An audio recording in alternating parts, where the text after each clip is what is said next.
Hi, I'm Janet Crane, and I'm here with my friend Tom Nicoli. She wants me to say my name, but she nudged me like that. Did you see that?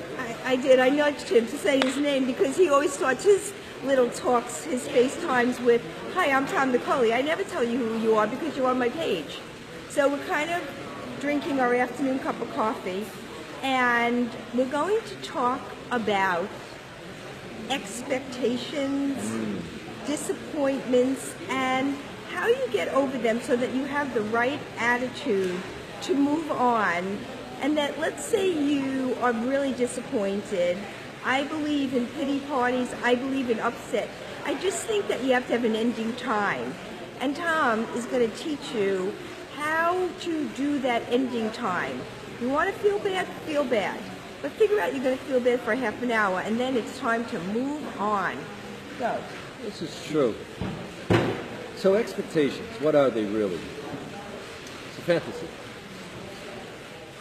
I grew up with a limitation, and my mom won't agree to this, but all four of us kids know this was part of her mantra.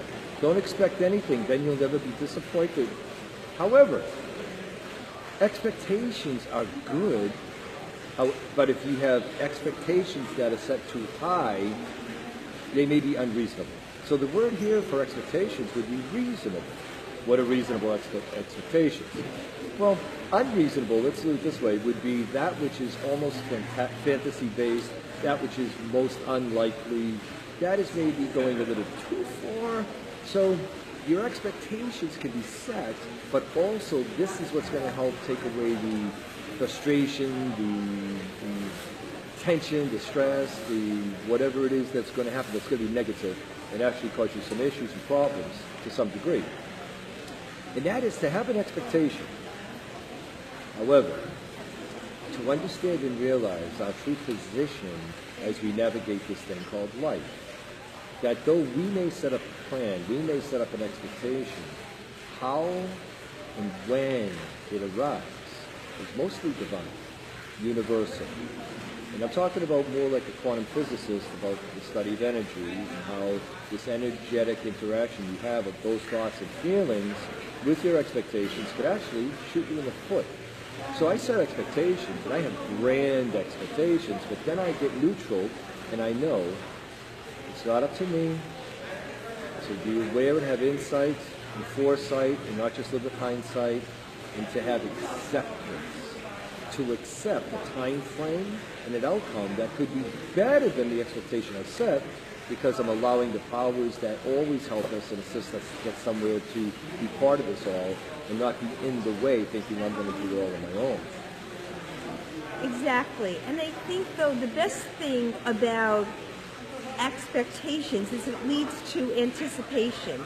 Anticipation is such a good thing because it gives you the chance to get excited, to get those feelings of what if. Imagine that. All those big things when life is bigger than you think it could be.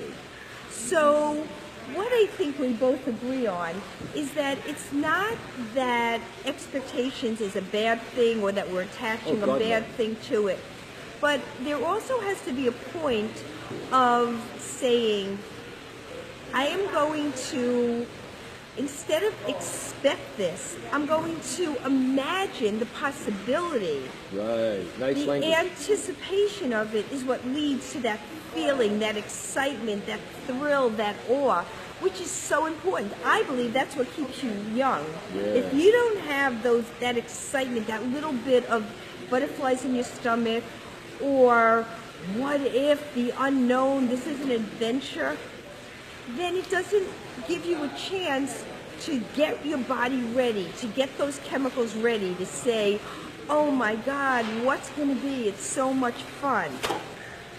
But if you put your feelings and this anticipation on only the goal, the end game, and you only want that, then what happens is disappointment might set in. You know what? I just had a thought. I think we should Ron Popeil your expectations. Set it and forget it. Set your expectation and then forget it. Instead of keep focusing on it. It isn't happening. When's it going to happen? Run, pull, peel it. Set it and forget it, like the old infomercials used to tell you. I think that's a really good idea because I think that we're always talking about get specific about what you want.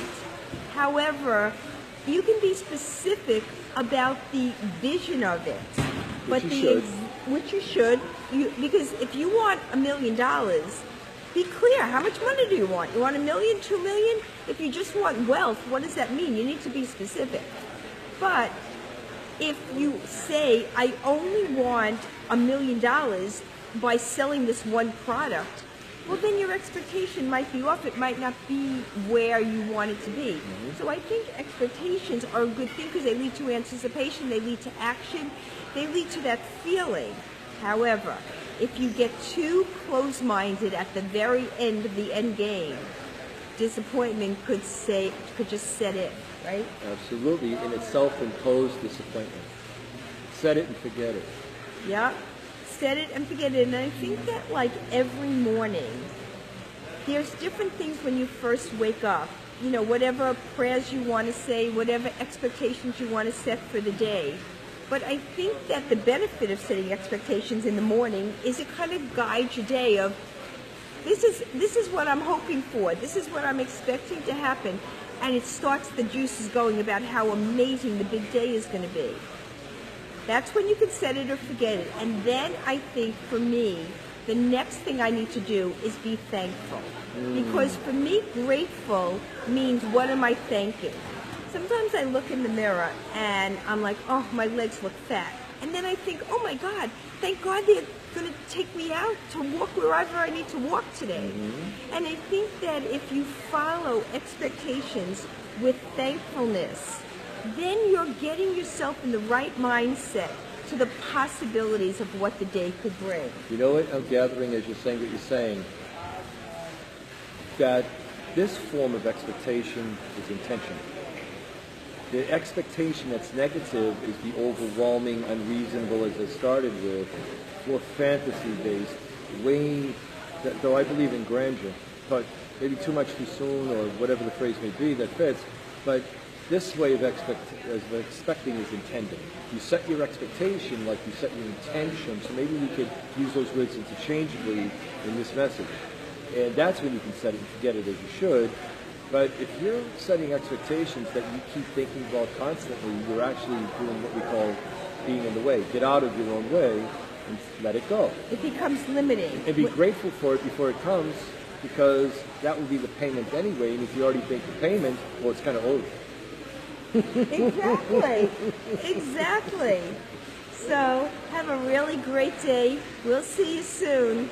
Bye. I just want to say that my first ever Facebook Live, you taught me everything I know. So here we are a year later. Here we are 1 year later. We were at that fountain. That fountain right back there. We're starting season 2, right back where we started, right by the fountain. Full circle. Full circle. Thank you, Tom. You're welcome. So grateful. You're welcome. I'll see you tomorrow. Bye. Bye, folks.